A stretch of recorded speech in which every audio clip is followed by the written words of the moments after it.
1월 18일 Y타임스 정제 분석입니다. 이번 주부터는 주말에 한 주간의 여론 동향을 살펴보는 시간을 마련하기로 했습니다. 앞으로 많은 관심 부탁드립니다. 윤석열 대통령 탄핵 사태 이후에 최근 국민 여론이 완전히 뒤집히기 시작했습니다. 그것도 특정 조사만의 결과라기보다는 일련의 연속적인 조사에서 모두 정당 지지율이나 차기 대선 후보 지지율 등에서 엄청난 변화가 있다는 사실이 확인된 겁니다. 도대체 여론이 어떻게 바뀌었으며 그렇게 소용돌이 치는 이유는 과연 무엇일까요? 17일 공개된 엠브레인 퍼블릭, K-스탯 리서치, 그리고 코리아 리서치, 한국 리서치 등 4개사, 이걸 MBS 조사라고 그러는데요. 이 MBS의 조사와 갤럽의 정기 여론조사에서 국민의힘 지지율이 민주당 지지율을 모두 앞선 것으로 나타났습니다. 이는 지난해 10월 민주당이 국민의힘을 역전한 지 3개월 만이고, 특히 윤석열 대통령 탄핵 사태 이후에 크게 벌어졌던 지지율 간극이 아예 골든크로스를 넘어서 역전까지 했다는 점에서 눈길을 끌었습니다.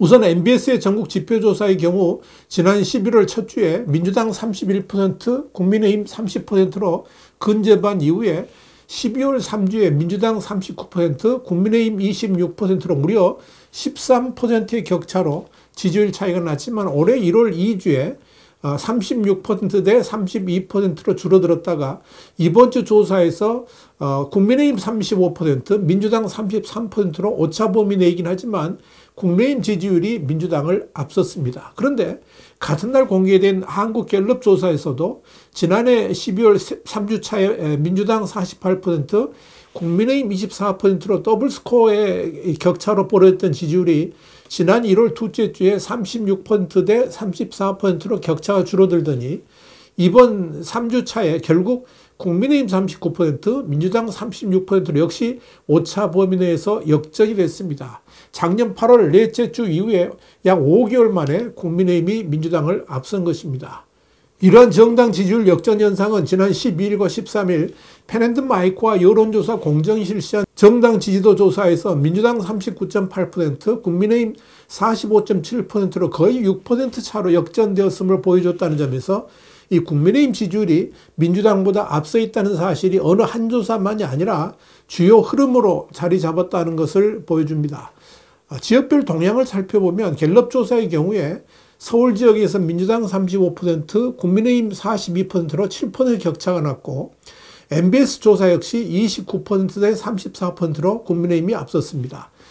성별로는 갤럽 조사의 경우에 남성은 32% 대 42%로 국민의힘이 10% 앞섰고, 여성은 39% 대 36%로 민주당이 3% 앞섰습니다. 이는 MBS 조사에서도 비슷하게 나타났는데, 남성은 민주당 30%, 국민의힘 38%로 국민의힘이 8% 앞섰고, 여성은 36% 대 33%로 민주당이 약간 앞섰습니다. 연령별 지지율은 갤럽 조사의 경우에 40대와 50대에서 43% 대 36%, 45% 대 32%로 현격하게 민주당이 앞섰지만 60대층에서는 28% 대 56%로 국민의힘 지지율이 2배 가까이 높게 나타났습니다. 특이한 것은 30대의 경우에 38% 대 29%로 그 격차가 줄어들었고, 특히 20대의 경우에는 30% 대 25%로 그 차이는 현격하게 줄어들었습니다. 이런 조사 결과는 MBS 조사에서도 거의 비슷하게 나타났습니다. 이런 조사 결과에 대해서 한국갤럽은 윤석열 대통령 탄핵 소추안 가결 후인 지난달 중순에 민주당 지지도 48%가 현 정부 출범 이래 최고치를 경신하면서 국민의힘과 격차를 벌렸었는데, 이번 달 들어서 양대 정당이 12월 3일 비상계엄 사태 이전에 비등한 구도로 되돌아갔다, 이렇게 평가를 했습니다. 갤럽은 이어서 국민의힘 지지도는 총선, 대선, 전당대회 등 정치적 이벤트가 있을 때 두드러지는 특징을 보였다면서 최근 윤 대통령 체포영장 집행을 둘러싼 진영 간 대립이 한층 격화한 가운데 기존 지지층을 향한 대통령과 여당의 거듭된 메시지도 그와 같이 작용한 것으로 짐작된다.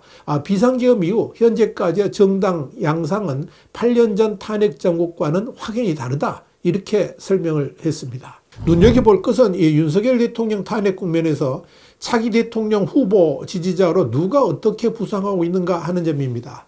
특히 민주당 이재명 대표의 지지율이 어떻게 나타나는가 하는 점을 주목할 필요가 있습니다.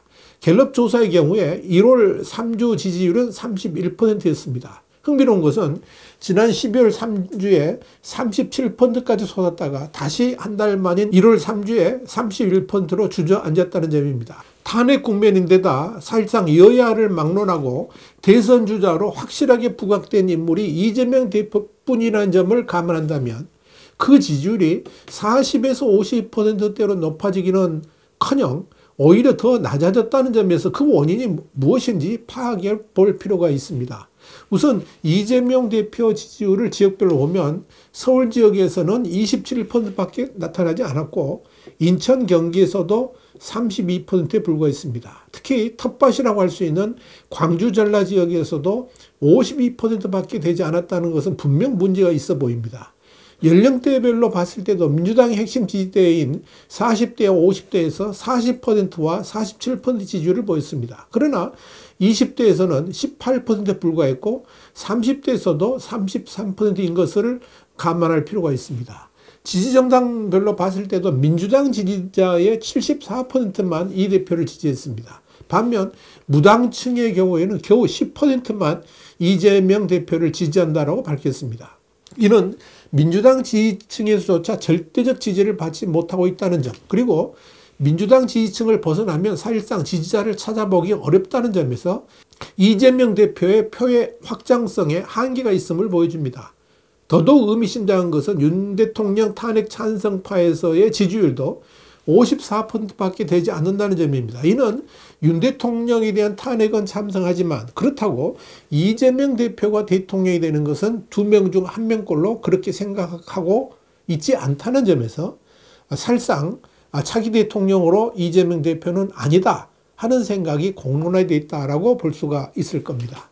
MBS가 조사한 이재명 대표의 대선 후보 지지율은 갤럽보다 3% 낮은 28%로 조사됐습니다. 이 두 조사로 보면 이재명 대표에 대한 대선 후보 지지율이 30% 안팎이라는 사실을 확인할 수가 있습니다. MBS 조사에서도 이재명 대표 지지율이 탄핵 찬성파에서 47%로 나왔습니다.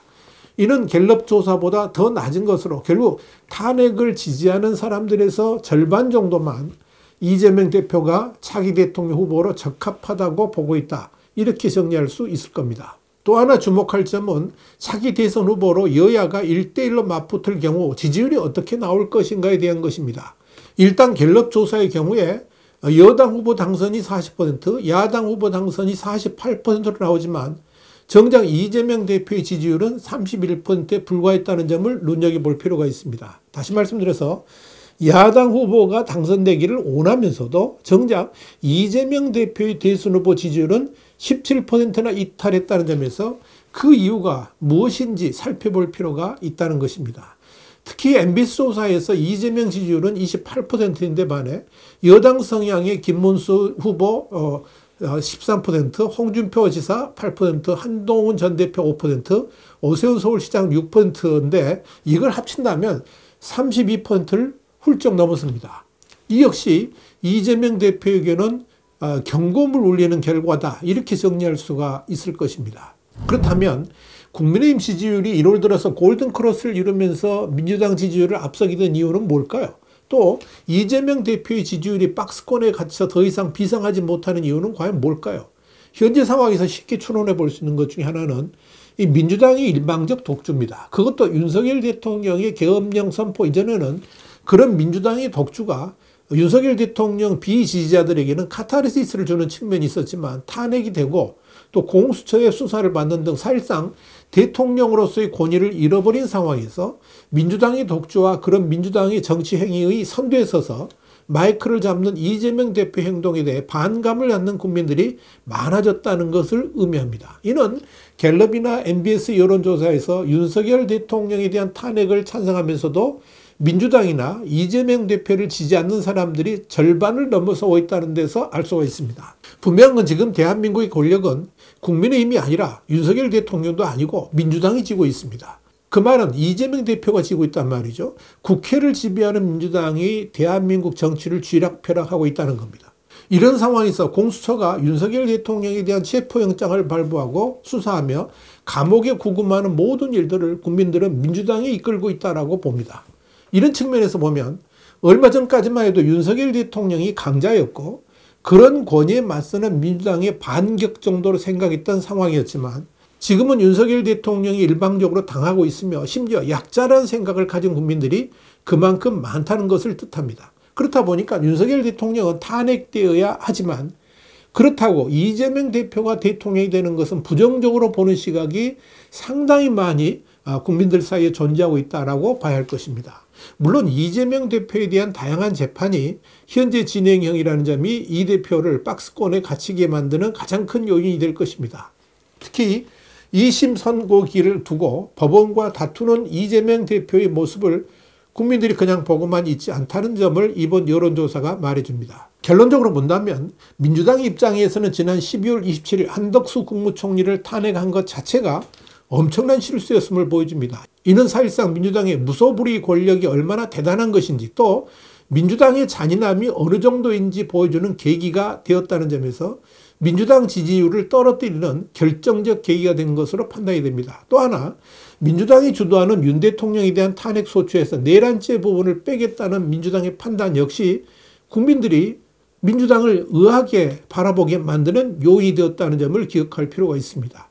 또한 최근 내란특검법을 발의하면서 군의 대북 문제와 관련해서 외환 혐의를 추가한 것도 상당한 패착입니다. 더불어 카카오톡을 통한 가짜뉴스 유포 행위 엄벌 방침도 국민들에게 지금 무소불위의 칼자를 쥐고 있는 조금 민주당이라는 점을 명확히 각인시켰다는 점에서 문제의 심각성이 있습니다. 이런 상황에서 민주당이 절대 잊어서는 안 될 것이 있습니다. 갤럽 조사의 경우에 자신을 보수라고 응답한 이들은 33.7%였고 중도 27.4%, 진보 26.2%, 무응답 12.9%였다는 사실입니다. 이 말은 민주당이 정권을 쟁취하려면 중도층의 지지가 절대적임을 말해줍니다. 그런데 민주당은 지금 자신의 절대적 지지층만 보고 정치를 하고 있습니다. 그것도 강성 지지층만 본다는 겁니다. 이것이 지금 민주당이 가지고 있는 가장 큰 문제입니다. 이번 여론조사는 무작위 추출된 무선전화 가상번호에 전화조사한 인터뷰 방식으로 진행됐습니다. 응답률은 16.3%고 표본 오차는 95% 신뢰 수준의 플러스 마이너스 3.1%포인트였습니다. 자세한 내용은 중앙선거 여론조사 심의위원회 홈페이지를 참조하면 됩니다. 화이트함스 정세 분석의 추북이었습니다. 감사합니다.